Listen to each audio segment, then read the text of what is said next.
And but man, when he got the contract, we were joke. But who's laughing now? I mean, John Gruden and the Raiders are the real deal. They got him a good win at home against the future London Chargers. So there was that rumor this week, which the Chargers squashed. But maybe there's some truth to that. But I don't know. On the sidebar of that, I'm just one of those. Maybe I'm just American. Get off my lawn. I'm American. This is my sport. It just seems like a big, complicated mess to move a team already in existence to London. Now, to have a team develop in London and start there as an expansion team, I can see that a little bit better. But two big stories there. Raiders, John Gruden is putting together a season here.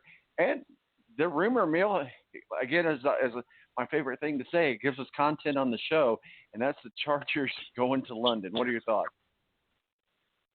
Yeah, I think you start with Thursday night's game, and what is the AFC West? I mean, Kansas City, yeah, we know that they're good, but they've obviously been without Patrick Mahomes. He's going to come back tomorrow.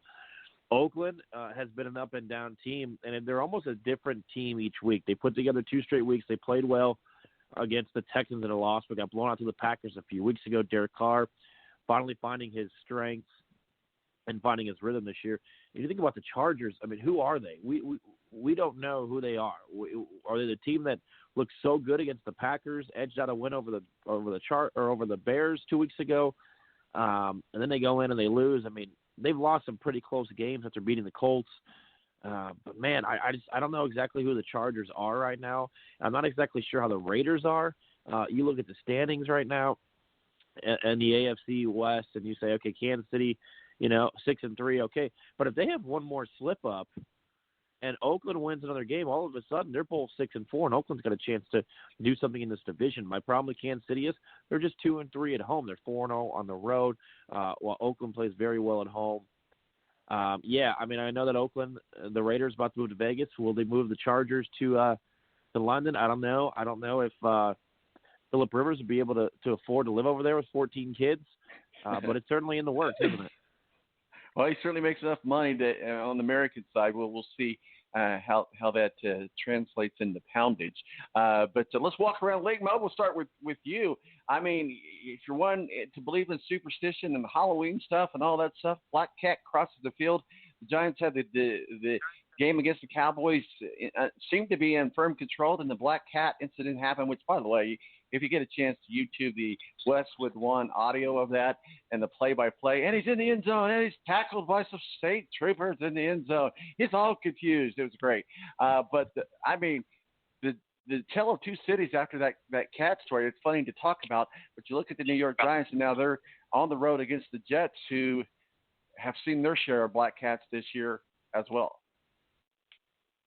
Yeah, every time I listen to Kevin Harlan call a game, I always pray for somebody to go on the field. We heard him a couple of years ago when the drunk guy jumped on the field as well. So every time I listen to Kevin Harlan call a game, I'm praying that somebody gets on the field. The Jets and the Giants are both terrible. Daniel Jones, I think that he is going to be a decent NFL quarterback. He doesn't have enough talent around him, which is, a story for a lot of guys when they first come into a league to a bad team. There are just not enough players around them. The Giants, I think in the next couple of years, should they draft correctly, can be another top team again. The Jets, for me, the Adam Gase experiment's over. How can you take a guy like Sam Darnold when you're supposed to be this great, offensive genius and quarterback genius, and your quarterback is regressing at a rapid rate? So, for me, if I'm the Jets, I'm bouncing Adam Gase after one season as well. Let's move on over to the lousy Falcons against the Saints. I mean, who would have thought that they were able to put together a relatively decent season without Drew Brees? Tony, what are your thoughts on this game as far as the Falcons on the road against the Saints? I think, again, on paper, this looks like an easy win at home for the Saints. Yeah, and we were talking about, possible replacements for Mitch Trubisky at the quarterback position. I think Teddy Bridgewater, along with Andy Dalton, will be in that conversation. I like the Saints. They just seem to fire on all cylinders, even when Drew Brees was out. I think the more surprising thing here is not that the Saints are 7-1. It's what is Atlanta at 1-7.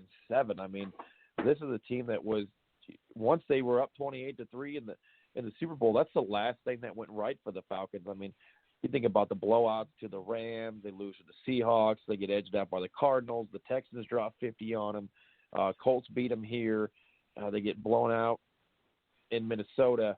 I like the Saints. I like the Saints to make a deep run in the NFC. And then when you look right now, and I think you guys would agree with me on this, you guys could talk about it. I mean, in the NFC, okay, the Packers, you think, okay, yeah, we like the Packers, but, man, they didn't look good last week on the road. The only team that's consistently looking good, I think, right now in the NFC is the New Orleans Saints. And the Seahawks and 49ers are good teams. And I know the 49ers are 8-0, but maybe it's just me. I'm just waiting for the Niners to either choke or to lose consecutive games.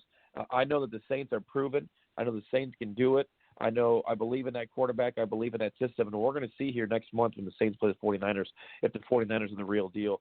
49ers are certainly going to get a good test of their own medicine to see how good they are, because they're going to get the Seahawks this weekend and they get the Packers in 2 weeks, followed by the Ravens and Saints. Let's talk a little bit about some of the stories that are going on in the NFC. I mean, NFC and NFC. Mo, we're midway through the season here. We're halfway through. Teams are starting to take shape. We're still in the hunt for the AFC playoff and even an AFC championship. How great would that be? Titans are out of the picture. We just heard Tony talk about the Saints, but the Cowboys are starting to put some stuff together as well against San Francisco. You look at the AFC. I mean, I still think, unfortunately, I hate to say this, I don't see a team better defensively than the New England Patriots. And a lot of people are still saying that the AFC belongs to Kansas City and the New England Patriots. So midway report card, what say you on the NFL, Mo? I feel like each week this season so far, I know less as the season goes on more, because you look at a team last week like the Ravens, who beat the Patriots in their first loss. They're a team that was blown out, 4 weeks back by the Browns. And they were just manhandled by the Browns. So, each and every week I start to feel like I know less and less about teams. Yeah, I like Kansas City, but will they continue to be able to outscore everybody like they've had to, since Patrick Mahomes took over, because the defense tends to falter? It's the Ravens. Who are they? What are they each week? I like their football team. I like what they do. I like Lamar Jackson. Lamar Jackson, the only thing he's done is made a lot of scouts and critics and their teams look stupid because he was a guy that most people thought would have to be a wide receiver to be in this league. So he's fun to watch. And like Tony said, I'm waiting for San Francisco to have a bad game defensively and drop a couple games in a row. Then we wonder what the hell's going on with them. I think Tony hit the nail on the head. The team that I have the most trust in right now in the NFL overall, I think, are the New Orleans Saints. I know each and every week what I'm going to get from them, and I couldn't agree more with what Tony said. I love the Saints right now. Tony, who we got in the AFC? Are we still on the Patriots bandwagon? As you mentioned, Mahomes is back with Kansas City tomorrow. I think there's a lot of players in the hunt, but are we still talking the Chiefs and the Patriots in the AFC championship game? Yeah, I think right now we are. We'll see how Patrick Mahomes comes back and how long it takes for him to get into a rhythm after coming off of this injury. Like we said, though, they don't have a lot of room to move because the Raiders are all of a sudden knocking on the back door, and one loss by the Chiefs and another win by the Raiders, and they're tied atop the division standings. But yeah, as of right now, I would say Chiefs and New England. I think New England's going to have home field advantage, as we know, and they're going to end up probably going back to the Super Bowl, which I know sucks for 99%. Unless you live in the New England area or you're a bandwagoner, you don't like that. But we're going to see. I think New England's got a couple tests coming up. I do like the Ravens after they knocked them off, but you look at the schedules.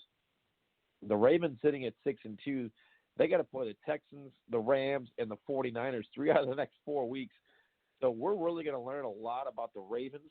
You look at New England's schedule, however, and you just think like, man, how would they not end up with home field advantage? Yeah, I get it. The Bills can be tough, but New England gets Philadelphia on the road. Philadelphia is not as great as we thought they would. They get the Cowboys at home.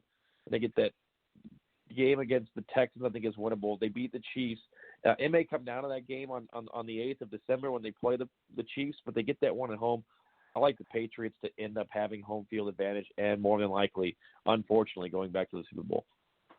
Yeah, unfortunately. I was seeing this tweet here as I was just kind of glancing through these here to make sure I covered everything. And one thing I did miss with Mo and the Bears, Ian Rappaport on Twitter says the Bears are waiving running back Mike Davis, one of their free agent signings in the past spring. Sources said they gave him $6 million over 2 years, but cut him after just 11 carries, in part because of how it helps them get a comp pick, if you will. He'll be an attractive player on the waiver wire. Thoughts? Well, this was something that looked like it was coming. They've waited for David Montgomery to kind of hit his stride, which he finally had a breakout game last week. Overall, the Bears, I think, made a mistake when they let go of Jordan Howard. They didn't use him as much last year. And that running attack for the Bears has suffered. We know Tariq Cohen hasn't been the same player this year. They just waited for Montgomery to really have his breakout, and I think they felt like last week now they could let go of Davis and wait for the compensatory pick. But you guys were talking about New England, and as much as I hate the Patriots and hate them to go to the Super Bowl every year, I've decided this year I think a little bit more to try to appreciate seeing what we're seeing, because I don't think we're going to see it again from a quarterback.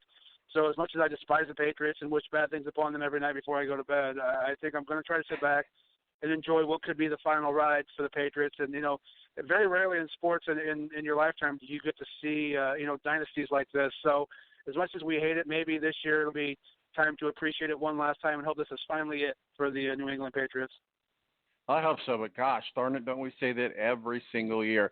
Hey, real quick, guys, got just a couple minutes left here. I want to get your thoughts on this big SEC matchup, probably the biggest game of the week, LSU and Bama, number 1 and 2. Of course, if Chase Young had played for LSU or Alabama, we would have never had this story to talk about. But that's neither here nor there. Hey-o. Alabama and LSU, big matchup. Certainly one for the record books, and it's the president's going to be there. I mean, this is Eddie Murphy's big.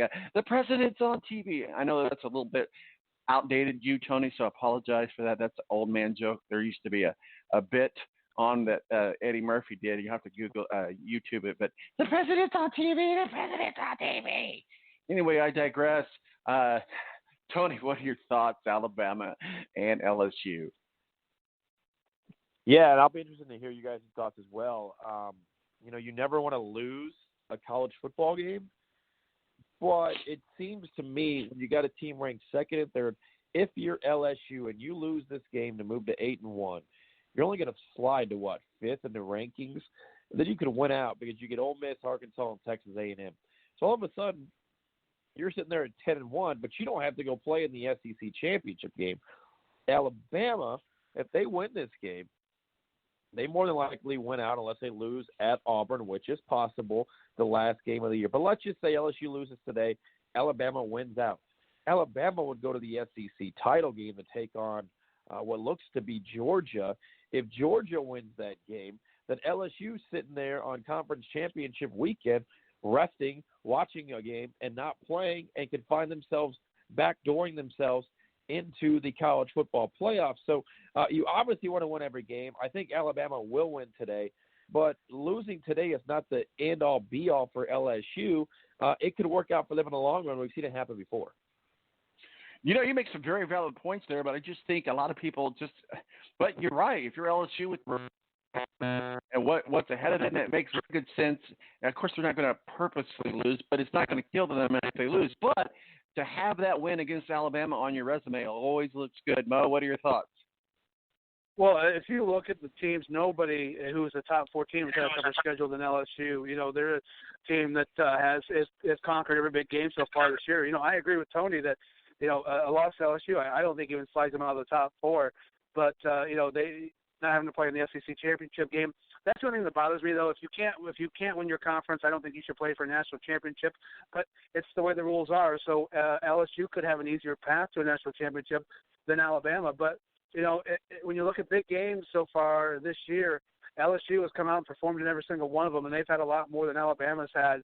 I'm going against the grain. I'm taking LSU to win this game today. Coach O has done well in big games this year, and I'm going to think that he does well again today. So I'm going to keep my fingers crossed and think it's the LSU Tigers.